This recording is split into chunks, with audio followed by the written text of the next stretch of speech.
ওমপ্রকাশ মিশ্রকে ঘিরে তুমুল বিক্ষোভ এসএফআই এর। সোমবার যাদবপুর বিশ্ববিদ্যালয় কর্তৃপক্ষ বৈঠকে ডেকেছিল। তার জন্যই ক্যাম্পাসে যান অধ্যাপক ওমপ্রকাশ মিশ্র। বাম ছাত্র সংগঠনের পক্ষ থেকে প্রথমে তাকে ঢুকতে বাধা দেওয়া হয়েছিল। ব্যাপক বিক্ষোভ দেখানো হয়। কার্যত হাতজোড় করে ক্যাম্পাসে প্রবেশ করেন ওমপ্রকাশ। কিন্তু এরপর বিতর্ক আরও বাড়ে, কারণ ওমপ্রকাশের সঙ্গে ছিল কলকাতা পুলিশ। প্রায় নজিরবিহীনভাবে বিশ্ববিদ্যালয় ক্যাম্পাসে এদিন ঢুকেছে পুলিশের দল। গত 1 মার্চ ওয়েব কুপার সভাকে কেন্দ্র করে যে ঘটনা ঘটেছিল যাদবপুরে, তার জন্য এখনও প্রতিবাদ বিক্ষোভ করছে বাম ছাত্র সংগঠন। আর সোমবার ক্যাম্পাসে পুলিশ ঢোকায় আরও উত্তেজনা বাড়ে। বিশ্ববিদ্যালয় ক্যাম্পাসে কেন পুলিশ ঢুকবে সেই প্রশ্ন তুলে বিক্ষোভ দেখাতে শুরু করে এসএফআই।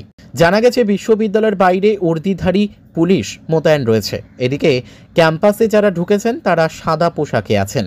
গন্ডগোলের দিন পুলিশ কোথায় ছিল সেই প্রশ্ন যেমন তুলেছে এসএফআই, তেমনি ক্যাম্পাসে পুলিশ ঢোকার ঘটনায় চরম প্রতিবাদও তারা দেখিয়েছে। সূত্রের খবর, সাদা পোশাকের পুলিশ ক্যাম্পাস থেকে সোজা ওমপ্রকাশ মিশ্রের বিভাগের ঘরে চলে যায়। এরপরই এসএফআই এর প্রতিনিধি দল তার ঘরে প্রবেশ করে। যদিও ওমপ্রকাশ সংবাদ মাধ্যমে দাবি করেছেন, পুলিশ ঢোকার ব্যাপারে আমি কিছুই জানেন না। বৈঠকের জন্য বিশ্ববিদ্যালয় কর্তৃপক্ষকে শুধু জানিয়েছিলাম যে সোমবার আসব, বাইরে যা বা ভেতরে কারা আছে সে সম্পর্কে কিছু জানি না। 1 মার্চের ঘটনার দিনই খোদ শিক্ষামন্ত্রী ব্রাত্য বসু বলেছিলেন তিনি শিক্ষাগণে পুলিশি নিরাপত্তা চান না। অথচ সোমবার ওমপ্রকাশ মিশ্র যেতেই বিষয়টি বদলে গেল। এদিন সকাল থেকেই ক্যাম্পাসে সাদা পোশাকের পুলিশ ছিল। তৃণমূল ছাত্র পরিষদের বক্তব্য, নিরাপত্তার স্বার্থে ক্যাম্পাসে পুলিশ ঢুকলে তাদের কোনো আপত্তি নেই, কিন্তু এসএফআই এর দাবি শাসকদের লোকদের বাঁচাতেই ক্যাম্পাসে পুলিশ ঢুকেছে। এদিকে অধ্যাপক মিশ্রকে নিয়েও তাদের অভিযোগ শেষ হচ্ছে না। এসএফআই বলছে যাদবপুরের ঘটনার দিন বিক্ষোভরত ছাত্রীদের শ্লীলতাহানি করেছিলেন ওমপ্রকাশ। একই সঙ্গে কয়েকজন ছাত্রের গায়ে হাত তুলতেও দেখা যায়। এই ধরনের অধ্যাপকরা ক্যাম্পাসে ঢুকলে পরিস্থিতি সবসময়ই খারাপের দিকে যাবে বলে দাবি তাদের। তবে ওমপ্রকাশ তার বিরুদ্ধে ওঠা যাবতীয় অভিযোগ খারিজ করে দেয়, বলেন তাকে কালিমালিপ্ত করার চেষ্টা হচ্ছে। ঘটনার দিন তাকেই বরং শারীরিকভাবে হেনস্থা করেছিল পড়ুয়ারা। ব্যুরো রিপোর্ট, আমাদের টিভি। সবাইকে জানিয়ে দিয়েছিলাম যে আজকে আমি আসছি এবং এই আশা আপনাদের চোখের সামনে হলো। এরকম বিক্ষোভ দেখালে আপনি ক্লাস নেবেন কি করে? আপনাকে কে বলছে বিক্ষোভ দেখাবে? কেউ কিচ্ছু না। এই বিশ্ববিদ্যালয় আর আমার এই বিভাগে সমস্ত স্তরের ছাত্রছাত্রীরা আমাদের সঙ্গে রয়েছে এবং তারা বিশ্ববিদ্যালয় বিশৃঙ্খলা বরদাস্ত করছে না।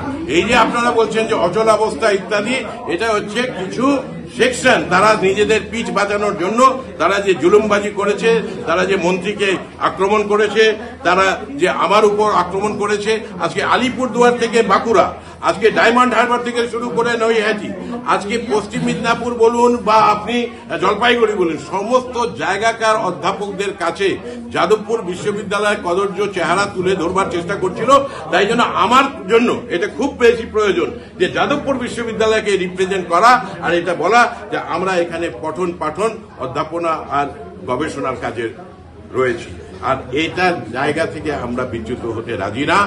যে বা যারা এই সমস্ত দৌরাত্ম্য করছে, দুষ্টুমি করছে, বদমাইশি করছে, শয়তানি করছে, তাদের বিরুদ্ধে অ্যাকশন নেওয়া উচিত প্রশাসনে। তারা কোর্টে গেছেন, সব পক্ষ কোর্টে গেছে, কোর্টের উপর ভরসা করতে এদেরকে শেখার। এটা হচ্ছে পলিটিক্যাল সায়েন্সের কোর্সে, এটা হচ্ছে আবশ্যিক। কাউকে ফিজিক্যালি বাধা দান করাটা হচ্ছে বেআইনি। আপনি ম্যাডাম কিছু বলছেন, বলুন। হ্যাঁ, বলছি যে আজকে তো আপনাকে বাধা দিল ফিজিক্যালি, তো আপনি কি না আপনারা বলবেন যে বাধা দিল ফিজিক্যালি রিপোর্টে, এইটা বলবেন না উনি অভিযোগ করলেন বাধা দিল। তাহলে এতগুলি ক্যামেরা করছে নাকি? এতগুলি ক্যামেরা সংবাদ মাধ্যমের তারা করছে নাকি? ওই দিন 1 মার্চ যেটা হলো, এটা তো ভাগ্য ভালো আমাদের সবার। যাদবপুরের সুনামের কনটেক্সটে এটা যে যাদবপুর ইউনিভার্সিটি আমাদের গেস্ট ছিলাম, আমরা ঘোষ ছিলাম, আমরা ভালো গেস্টদের তত্ত্বাবধান করতে পারি। সেটা করার দায়িত্ব প্রশাসনের ছিল না, কিন্তু প্রশাসনের উচিত ছিল যে যথাযথ ব্যবস্থা করা। এবং কারা এই সমস্ত করেছে, কারা আর কি আক্রমণ সানিয়েছে। ওমপ্রকাশ বিশ্ববিদ্যালয়ের দেওয়ালে দেশবিরোধী স্লোগান লেখা, এটা কি আমি তীব্র ধিক্কার জানাই। এবং এই যে বিভিন্ন জায়গায় দেয়ালে পোস্টার লেখা, এগুলি সমস্ত হচ্ছে গর্হিত কাজ। পোস্টার লেখার জন্য নির্দিষ্ট জায়গা থাকবে। যে কোনো জায়গায় নতুন বিল্ডিং রং হচ্ছে, সেটাকে 3 দিনে আর কি পোস্টার লাগিয়ে আর কি নোংরা করে দিচ্ছে, দিনের পর দিন চলছে। এই বিশ্ববিদ্যালয় শুধু সিসিটিভি ক্যামেরাতে এলে হবে না। এখানে বায়োমেট্রিক ইন্ট্রোডিউস করতে হবে। এখানে বাইরের কেউ আসবেন না। আমি আজকে সবাইকে বলে দিয়েছি, আমার ছাত্রছাত্রী বাদ দিয়ে এখানে কেউ আসবেন না। ওম প্রকাশ মিশ্র কারোর সাপোর্টের দরকার নেই। যাদবপুর বিশ্ববিদ্যালয়ে আছি, থাকবো, আর যাদবপুর বিশ্ববিদ্যালয়ের সুনামটাকে কিভাবে অক্ষুণ্ণ রাখা যায় তার জন্য চেষ্টা প্রতিনিয়ত আমি করে চলব।